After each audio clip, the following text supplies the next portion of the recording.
Indonesia masih mengandalkan batu bara sampai lebih dari 10 tahun mendatang. Ke sumber listrik yang ada di Indonesia, kita tahu PLN ini sumber listriknya sebagian besar adalah dari PLTU begitu. Apakah ini akhirnya menjadi salah satu hambatan juga terhadap target energi baru terbarukan atau EBT yang telah dipatok, membuat investasi di sektor terkait tersendat-sendat.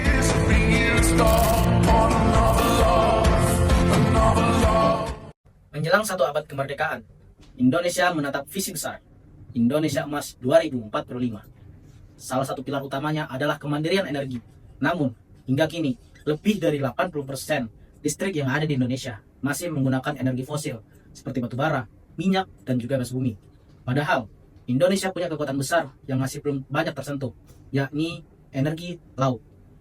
Sebagai negara kepulauan dengan garis pantai lebih dari 108.000 km, Laut Indonesia menyimpan energi yang luar biasa. Beberapa studi menemukan pantai selatan Jawa dan Bali memiliki gelombang setinggi 1,5 sampai 4 meter.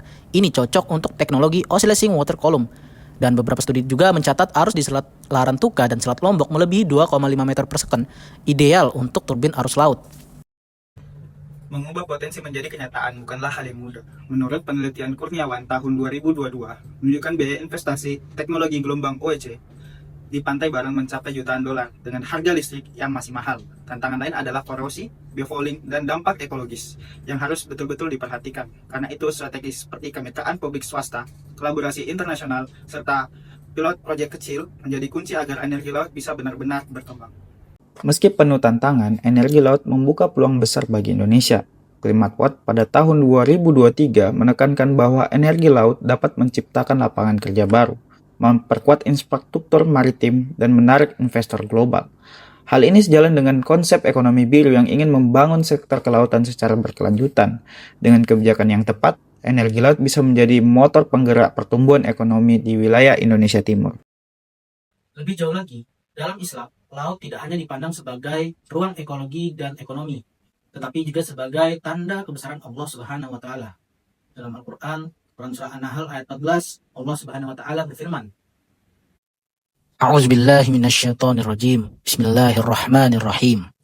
Wa huwal ladzi sakhkhara al-bahra lita'kulu minhu lahman tariyya wa tastahriju minhu hilyatan talbasunaha وَتَرَى الْفُلْكَ مَوَاخِرَ فِيهِ وَلِتَبْتَغُوا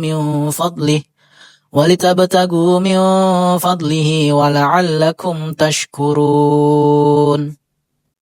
Tafsir Ibnu Katsir menjelaskan bahwa penundukan laut adalah nikmat yang besar karena manusia dimudahkan untuk berlayar, mencari rezeki, dan mengambil manfaat darinya.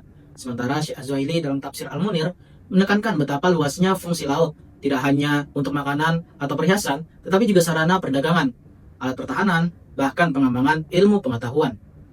Jika kita kaitkan dengan konteks modern, karunia laut ini juga mencakup potensinya sebagai sumber energi bersih dan terbarukan. Gelombang, arus, pasang surut, hingga perbedaan suhu laut itu juga menyimpan potensi besar untuk menghasilkan energi listrik yang ramah lingkungan. Dengan mengelolanya secara bijaksana, pemanfaatan energi laut bukan hanya menjawab tantangan energi masa kini, tetapi juga menjadi wujud nyata rasa syukur kita atas karunia Allah yang begitu luas.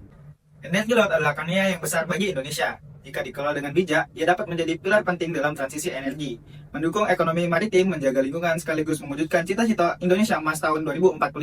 Tantangan yang besar, tapi peluang juga lebih besar.